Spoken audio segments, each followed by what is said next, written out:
ಆ ಸಾಲುಗಳು ನನಗೆ ಕನ್ನಡದಲ್ಲಿ ಅನುವಾದ ಮಾಡ್ಕೊಂಡು ತಂದು ನನ್ನ ವೀಕ್ಷಕರಿಗೆ ಕೇಳಿಸ್ಬೇಕು ಅಂತ ಅನ್ನಿಸ್ತು. ಹಾಗಾಗಿ ಬರೆದೆ. ಒಂದಷ್ಟೇನಾದ್ರು ತಪ್ಪು ಒಪ್ಪುಗಳಿದ್ದರೆ ನಿಮ್ಮ ಹೊಟ್ಟೆಗೆ ಹಾಕ್ಕೊಂಡು ನನ್ನನ್ನು ಮನ್ನಿಸಿ. ಶೀರ್ಷಿಕೆ ಅಪ್ಪ ಯಾಕೋ ಹಿಂದುಳಿದ್ಬಿಟ್ಟ. ಅಲ್ಲಿ ಹೇಳ್ತಾರೆ,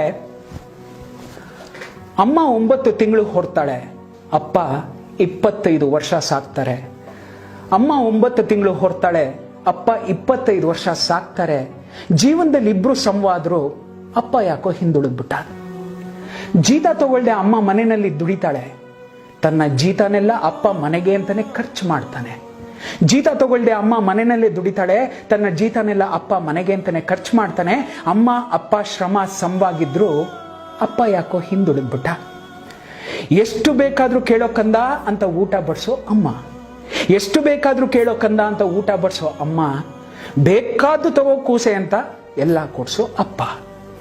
ಅಮ್ಮ ಅಪ್ಪ ಪ್ರೀತಿ ಸಮವಾಗಿದ್ರು, ಅಪ್ಪ ಯಾಕೋ ಹಿಂದುಳಿದ್ಬಿಟ್ಟ. ಫೋನ್ನಲ್ಲಿ ಅಮ್ಮನ ಹೆಸರು ಏಟು ಬಿದ್ದಾಗ್ಲೂ ಅಮ್ಮ ಅನ್ನೋ ಕೂಗಲ್ಲೂ ಎಲ್ಲದರಲ್ಲೂ ಅವಳೆ. ಫೋನ್ನಲ್ಲಿ ಅಮ್ಮನ ಹೆಸರು ಏಟು ಬಿದ್ದಾಗ್ಲೂ ಅಮ್ಮ ಅಂತ ಕೂಗಲ್ಲೂ ಅವಳೇ ಇದ್ದಾಳೆ. ನಾವು ಬೇಕು ಬೇಕು ಬೇಕು ಅಂದಾಗ್ಲೆಲ್ಲ ಆನಂದದ ಉಯ್ಯಾಲೆಯಲ್ಲಿ ನಮ್ಮನ್ನ ತೂಗಾಡಿಸಿದ ತಂದೆ ತನ್ನ ಹೆಸರು ಮಕ್ಕಳು ಬಾಯಲ್ಲಿ ಬರ್ಲಿಲ್ವಲ್ಲ ಅಂತ ಯಾವತ್ತಾದ್ರೂ ಕೋಪಿಸ್ಕೊಂಡು ಕೂತ್ಕೊಂಡ?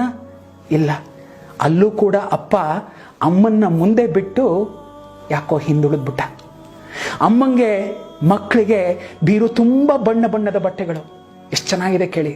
ಅಮ್ಮಂಗೆ ಮಕ್ಕಳಿಗೆ ಬೀರು ತುಂಬ ಬಣ್ಣ ಬಣ್ಣದ ಬಟ್ಟೆಗಳು, ಅಪ್ಪನ ಬಟ್ಟೆಗೆ ಅಲ್ಲಲ್ಲಿ ತ್ಯಾಪೆ ಬಿದ್ದ ಸೂಜಿ ದಾರದ ಬರೆಗಳು. ಅಮ್ಮಂಗೆ ಮಕ್ಕಳಿಗೆ ಬೀರು ತುಂಬ ಬಣ್ಣ ಬಣ್ಣದ ಬಟ್ಟೆಗಳು, ಅಪ್ಪನ ಬಟ್ಟೆಗೆ ಅಲ್ಲಲ್ಲಿ ತ್ಯಾಪೆ ಬಿದ್ದ ಸೂಜಿ ದಾರದ ಬರೆಗಳು. ತನ್ನ ತಾನು ನೋಡ್ಕೊಳ್ದೆ ಜೀವನ ಸಾಗಿಸೋ ಅಪ್ಪ, ತನ್ನನ್ನ ತಾನು ನೋಡ್ಕೊಳ್ದೆ ಜೀವನ ಸಾಗಿಸೋ ಅಪ್ಪ, ಅಮ್ಮ ಮಕ್ಕಳ ಜೀವನದಲ್ಲಿ ನೆನಪಾಗದೇ ಇರೋ ಅಷ್ಟು ಹಿಂದೆ ಉಳಿದ್ಬಿಟ್ಟ. ಅಪ್ಪ ಯಾಕೋ ಹಿಂದೆ ಉಳಿದ್ಬಿಟ್ಟ. ಅಮ್ಮಂಗೆ ಅಷ್ಟಿಷ್ಟು ಬಂಗಾರದ ಒಡವೆಗಳು, ಅಮ್ಮಂಗೆ ಅಷ್ಟಿಷ್ಟು ಬಂಗಾರದ ಒಡವೆಗಳು, ಅಪ್ಪಂಗೆ ಮೈ ಮೇಲಿನ ಉಡದಾರನೇ ಆಭರಣ.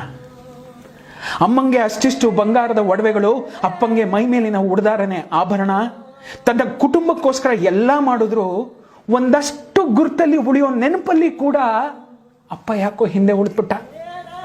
ಮಕ್ಕಳು ಸ್ಕೂಲು ಫೀಸು ಪುಸ್ತಕ ಅಂತೆಲ್ಲ ಇದೆ, ಈ ಹಬ್ಬಕ್ಕೆ ನನಗೆ ಬಟ್ಟೆ ಬೇಡ ರೀ ಅಂತಾಳೆ ಅಮ್ಮ. ಮಕ್ಕಳು ಸ್ಕೂಲು ಫೀಸು ಪುಸ್ತಕ ಅಂತೆಲ್ಲ ಇದೆ, ಈ ಹಬ್ಬಕ್ಕೆ ನನಗೆ ಸೀರೆ ಬೇಡ ಅಂತಾಳೆ ಅಮ್ಮ. ಹಬ್ಬದಲ್ಲಿ ಅಮ್ಮ ಅಪ್ಪ ಏನು ತಿಂತಾರೋ ನೋಡಲ್ಲ, ಹೊಟ್ಟೆ ಉಬ್ಬರ್ಸೋಷ್ಟು ತಿಂದು ಮೇಲೆ ಹೇಳ್ತವೆ ಮಕ್ಕಳು. ಅಮ್ಮ ಮಕ್ಕಳನ್ನ ಬಿಟ್ಟಿದ್ದನ್ನ ತಿಂತಾಳೆ, ಅಮ್ಮ ಮಕ್ಕಳು ಬಿಟ್ಟಿದ್ದನ್ನ ತಿಂತಾಳೆ. ಆದರೆ ಅಪ್ಪ ಪಾತ್ರೆಯಲ್ಲಿ ಉಳ್ದ ಅಷ್ಟೋ ಇಷ್ಟಕ್ಕೋ ನೀರನ್ನ ಬೆರೆಸಿ ಕುಡ್ಕೋತಾನೆ. ಅಲ್ಲೂ ಅಪ್ಪ ಯಾಕೋ ಹಿಂದೆ ಉಳಿದ್ಬಿಟ್ಟ. ವಯಸ್ಸಾದ ಮೇಲೆ ಅಮ್ಮ ಮನೇಲಿ ಕೆಲ್ಸಕ್ಕಾಗ ಬರ್ತಾಳೆ ಅಂತ ಮಕ್ಕಳು ನೆನೆಸ್ಕೋತಾರೆ.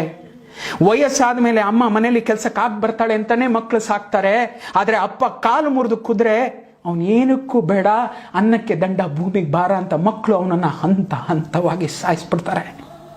ಹಂತ ಹಂತವಾಗಿ ಸಾಯೋ ಅಪ್ಪ ಮಾತ್ರ ಸಾವಲ್ಲಿ ಮುಂದೆ ಅಮ್ಮ ಯಾಕೋ ಹಿಂದೆ ಉಳಿದ್ಬಿಡ್ತಾಳೆ. ಎಷ್ಟು ಚೆನ್ನಾಗಿದೆ ಅಂತಂದರೆ ನಮ್ಮೆಲ್ರಿಗೂ ಬೆನ್ನೆಲುಬಾಗಿ ಅಪ್ಪ ನಿಲ್ತಾನೆ. ಆದರೆ ನಾವು ಅಪ್ಪನ ಮರ್ತು ಬಿಡ್ತೀವಿ.